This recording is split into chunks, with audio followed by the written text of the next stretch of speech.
Ayaw mapahiya ni Durant no, hindi naglaro sa Game 4 para iwas sweep kontra dito kay Lebron. Ang problema, mas naging maayos ang laro ng Rockets sa Game 4 nang wala siya. Bigla yan ginanahan sa third quarter game after ng ejection ni Ayton. Napansin din na masyadong brutal at manipis yung call dyan ng referee na to. Napatayo itong si Durant sa bench sabay ng asar. Alam niya rin no, na malaking kabawasan itong si Ayton sa scoring punch, lalo't inalat din sa game itong si Lebron at Luke Kennard. Ang problema kasi, sinabi ni Redick na hindi intentional na natamaan ni Ayton si Segun ng siko niya galing sa drive. Sa review ng official, unnecessary and excessive ang decision. Tinawagan agad ng flagrant 2 foul at automatic ejection agad itong si Ayton dyan. Lalong tumaas yung kumpiyansa ng Rockets. Sinamantala nila na wala yung main center. Hindi nga raw talaga makatarungan yung tinawag bigla dyan ng referee na si James Williams dito kay Ayton. Napansin din dyan na parang wala gaanong iniindang injury itong si Durant sa bench. Sobrang saya nga Tapos parang wala naman nga raw injury. Mas pinili nga lang na hindi maglaro sa Game 4 dahil possible na masweep sila ng Lakers after ng comeback game na nangyari sa Game 3. Parang wala nang gana itong si Durant. May sprain sa left ankle nga raw yan. Tapos may kasama pang bone bruise. May pamamaga sa bone. Kaya hindi nga raw yan nakapaglaro. At mismong sinabi ni Ime Udoka na ito yung worst case sa injury ni Durant, na magpapabagal nga raw mismo sa recovery at mobility niya. Wala pang report kung makakabalik siya sa Game 5. Ang problema kasi, masyado nga raw soak o manipis yung tawag ng referee. Kahit si Marcus Smart hindi na nakapagpigil sa ginawa ng referee na to mula sa flagrant foul 2 nitong si Ayton. Tapos sa dulo, binigyan pa bigla ng ejection itong si Adutiero. Based sa mga report, masyadong physical yung nangyari sa Game 4. Pero hindi nga raw naging patas yung calls ng official. Lalo na dito sa referee na mismo ring tumawag ng technical dito kay Devin Booker sa game series nila kontra sa OKC. Itong si James Williams, trinash talk pa yan ni Booker kaya nag-fine.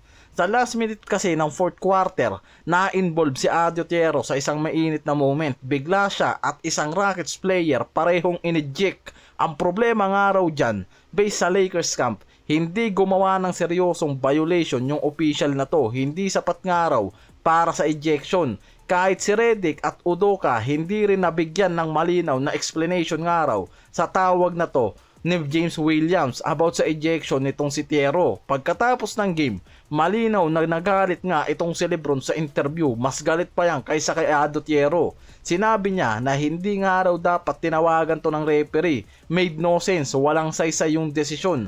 Mas galit pa siya sa ejection ni Adutiero kaysa sa ibang nangyari sa game. Dagdag pa nitong si Lebron na rookie nga raw itong si Tiero, unang beses niyang ma-eject sa buong season na to. Mas okay nga raw sana kung technical fouls lang, hindi agad ejection. Kaya masyado nga raw brutal yung ginawa ng referee na to dyan na mismong uminit yung ulo nitong si Smart. Literal na nakipagsagutan niya sa official na to. Parang ang kalaban talaga ng Lakers yung official binibigyan pa talaga ng pagkakataon yung Rockets dahil sa moment din dito kay Smart, meron nga raw dapat ejection na ginawa itong si Okoji. After nasabayan yan, alanganin sa ilalim, munti ka ng matanggalan ng pagawaan ng bata dyan si Smart pero no ko lang refer dyan.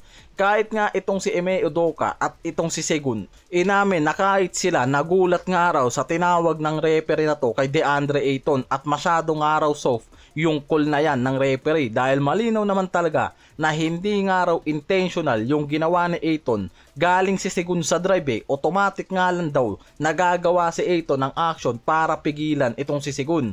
Pero inabot ng siko. Dapat nga flagrant foul 1 o kaya foul lang ang tinawag ng referee dyan.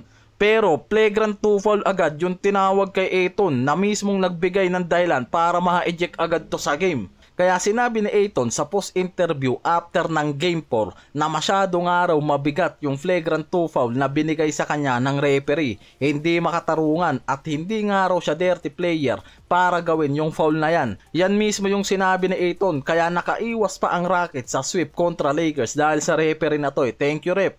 Game 5 sa home court na ng Lakers. Ito yung pagkakataon nila. Wala pang malinaw na report kung makakabalik na itong si Austin Reeves. Nasa questionable pa rin yan hanggang ngayon. May pagkakataon ang Lakers na makuha ang series na to sa first round kung babalik sila sa magandang momentum. Pwede rin kung wala itong si James Williams. Biro lang. Ang laki ng ngiti nitong si Durant sa game 4 Ewan lang natin sa game 5. Wala rin namang report kung makakabalik yan lalo't Brosbone injury ang inabot niya. Hindi lang basta sprain.